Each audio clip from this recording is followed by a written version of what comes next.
Chinese tribe చాలా famous. వరల్డ్‌లో అందరికన్నా లాంగెస్ట్ అండ్ హెల్తీయెస్ట్ హెయిర్ ఉండడానికి.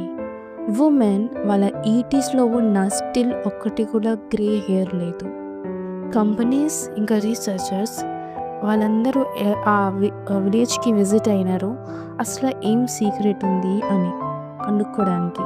సో వాళ్ళకి తెలిసింది ఇది ఒకటి ఫర్మెంటెడ్ రైస్ వాటర్ వల్ల అవుతుందని. సో ఇది ప్రాసెస్ వాళ్ళు ఫాలో అవుతారు ఫర్మెంటెడ్ రైస్ వాటర్ గురించి. సో వాళ్ళు 2 కప్స్ ఆఫ్ రైస్ తీసుకుంటారు. తర్వాత దానికి వాష్ చేస్తారు. తర్వాత దానిలో 3 కప్స్ ఆఫ్ వాటర్ యాడ్ చేస్తారు. తర్వాత దానికి హీట్ చేస్తారు లో హీట్ మీద విత్ ఒకటి ఆరెంజ్ పీల్ లైక్ ఆరెంజ్ తొక్కతో. తర్వాత దానికి ఒక బాటిల్లో ట్రాన్స్ఫర్ చేస్తారు. దెన్ దానికి స్టోర్ చేస్తారు ఒక లైక్ హీట్ ఉన్న ప్లేస్లో. సో వాళ్ళు ఈ వాటర్ హెయిర్ వాష్ చేసుకోవడానికి యూజ్ చేస్తారు. ఇంకా ఏ పర్సన్ అయినా ఈ ఫర్మెంటెడ్ రైస్ వాటర్ ట్రై చేసిన వాళ్ళకి తెలిసింది వాళ్ళ జుట్టు కూడా చాలా ఫాస్ట్ గ్రో అవుతుంది, ప్లస్ షైనీ కూడా ఉంటుంది. సో మీకు ఈ వీడియో నచ్చినైతే లైక్ చేయండి, సబ్స్క్రైబ్ చేయండి. Thank you for watching.